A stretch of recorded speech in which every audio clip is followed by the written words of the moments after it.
Welcome to lecture 15 of Python programming language. In this video, we will study one of the branching and decision statements, if else.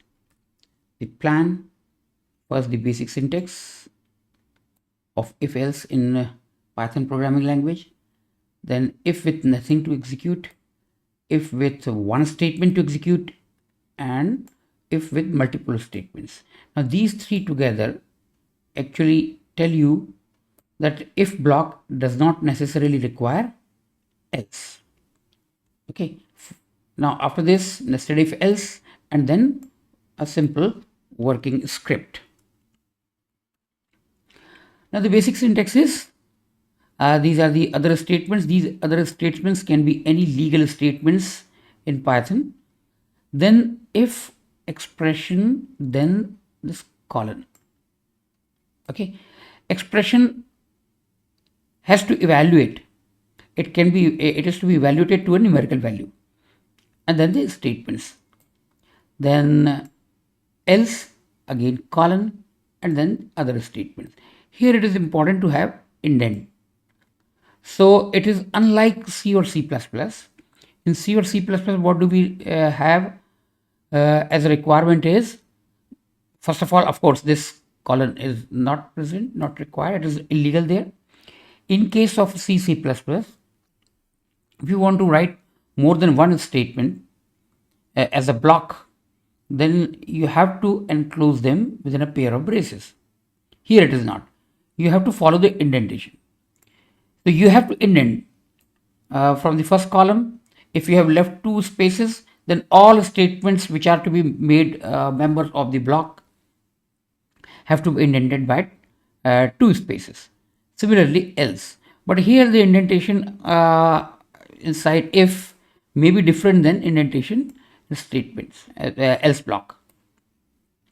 Okay, so let us see the example. If x equal to 5, then this colon, and all these two lines would be inside the body of if. We call it a body of if. Similarly, this is the body of else. The set of statements which would be executed inside if block, they are known as, they are together referred to as body of if. Here at the body of else is this print statement and this x. So this p is after below if block. This p is at, suppose, fourth location, 1 2 3 4, then this x should also be at fourth location. So the space left from the first character of a line must be identical. Okay, same thing must happen here inside else. So if value of x is 5, these two lines would be executed, print equal x equal to 5, and so on. If this statement, this expression evaluates to false, then this else block would be executed. And remember, if and else are keywords. They cannot be used for any other purpose except the purpose for which they have been defined. Now, if with nothing to execute, if expression, so this expression has to evaluate to either true or false. Okay, then colon, and the next line we can write opening brace followed by closing brace. It means no statement between them, so nothing to execute. Though this if a statement, this form of a statement is of no use, but legally it is correct. The example, if x equal to 5, this one. So since if x is not equal to 5, then nothing to execute, and then following statements.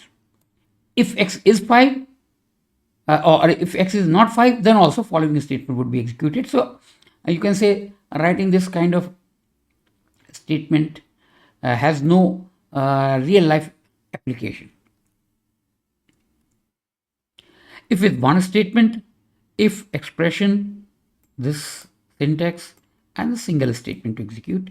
Example, if x equal to 5, colon, then x equal to x plus 1, some arbitrary statement I have written. If with multiple statements to execute, if expression colon statements one after the other after leaving same amount of space from the beginning. So you can see here, so if x is 5 colon, then x equal to x plus 1, x equal to x percent 2, etc. So these three statements would form the body of if block, followed by the other statements. Then nested if else, if expression, okay, remember the number of else's must be same as or at least equal to, but not greater than number of ifs. So every else has to have a unique corresponding if, but vice versa is not essential. So you may have if, as we have seen in the previous slide, you may have if without else, but you cannot have any else without corresponding if. If expression statements one or more, followed by else. If this expression evaluates to true, then these statements would be executed. Otherwise, else block would be entered, and inside this else we have another if, then inside this else we have another if, and so on. So practically there is no limit how deep you can go, and inside if we can have if else, inside else we can have if else, and there is no limit. But after 2 or 3 nested if else, we tend to lose track of our own source program, our own program, we lose track. So it is advisable that do not make use of nested if else beyond a depth of 2 or 3. Rewrite your code or make use of the other structuring constructs of Python programming language like match case. Let us see here, inside if as well as else block, I have used only one statement. So if x equal to 5, this is statement, it will print equal. If it is not true, then it will enter else. Inside else, I have another if. If this is true, it will print this. If it is false, then it will enter the else block, inside which I have another if. So depending on the value of x, either this word would be printed, or this word would be printed, or this word would be printed. Any one of them, because I have covered all the three conditions. Either x is equal to 5 or less than 5 or greater than 5. So let us see a working program. I have written a small script. So on the left side, I will execute this if else dot. Now on the right hand side, this is a standard shebang line, and this is known as walrus operator, and this can be used only inside expressions. Okay, so we cannot use this operator to initialize a variable in a standalone line. Okay, so if x equal to 5, it means I'm not using equal to 5. I'm assigning a value of 5 to x. It is not essential that this expression within parentheses must be a logical expression or numerical expression or assignment statement. It is walrus operator. So I'm assigning, and the associativity of assignment is from right to left. The value of x would become 5, and then it will be evaluated, and since it is true, it will print the value of x as 5, which comes here. Next one, as I told you, minus 1 itself is an expression, and its value is not 0. Since it is not 0, it will be treated as true, and this statement will always be executed, and this will never be executed. Okay, you can see here I printed this line. This will always execute. Now here, note down, here I can write minus 1 also without making use of parentheses. Of course, if space minus 1. Okay, so it is not essential to enclose in this case the expression inside a pair of parentheses.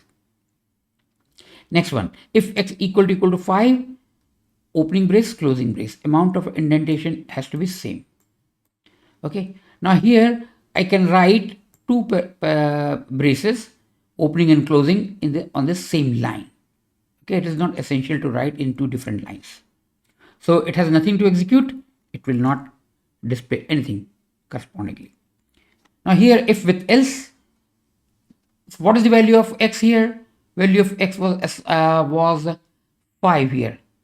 So if x percent 2 equal to 0, so x divided by 2, what is the remainder? Remainder is 1. So this statement, this expression evaluates to false. So it will execute the else block. Else block has only statement, this one.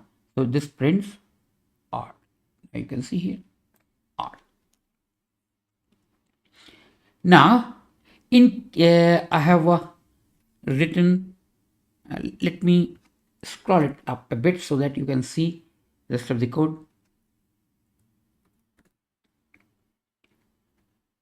So here I have written another statement, which is this one.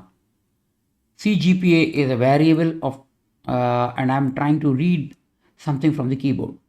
So here, using input, I can print a prompt message, enter CGPA. So it is expecting user to supply a floating point number between 0 and 10, both inclusive, and the hint is given that I need only 2 digits after decimal point. So suppose user provides more than 2 digits, then it will round it appropriately and it will be waiting for us. So here the prompt message is there, this one, enter CGPA, this line, and now it is waiting for me to type in some floating point numbers, value of CGPA between 0 and this. So let me type, suppose 5.546 maybe. I can see. So first if block, if CGPA is less than 5, no, it is not. So had it been true, it would have executed these 4 statements. So since it is false, it will enter this else block. Inside else, I have another if CGPA equal to 5.0, no. So this expression is also false. So it enters its else block. Inside this else, I have another if. If CGPA is greater than 5.0, yes, it is. So it will execute these 3 statements. Print your CGPA is this one. So here I have written n equal to, within single quote, nothing. If you refer to my previous some older video, there I have told by default all print functions of Python programming language consider the line to be ending in a new line character.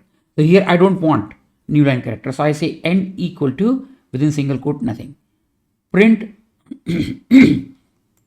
using this, I am formatting the value of CGPA to occupy only 2 places after decimal point. There is a within double quotes, opening brace, colon, point to F. So I will print it as floating point number in fixed format, and then 2.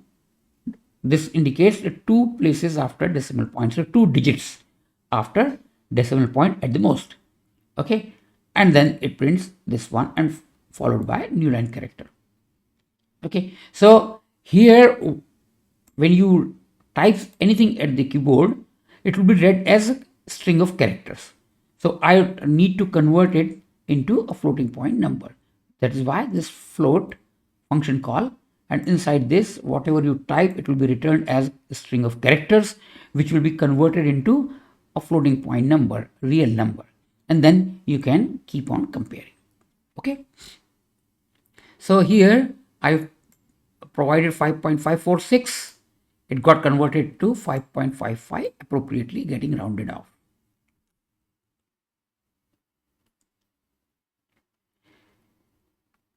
So what next? In the next video, we will study the other branching and decision statements, which is match case. It is something like switch case of C and C++. That is all in this video. Thanks for watching.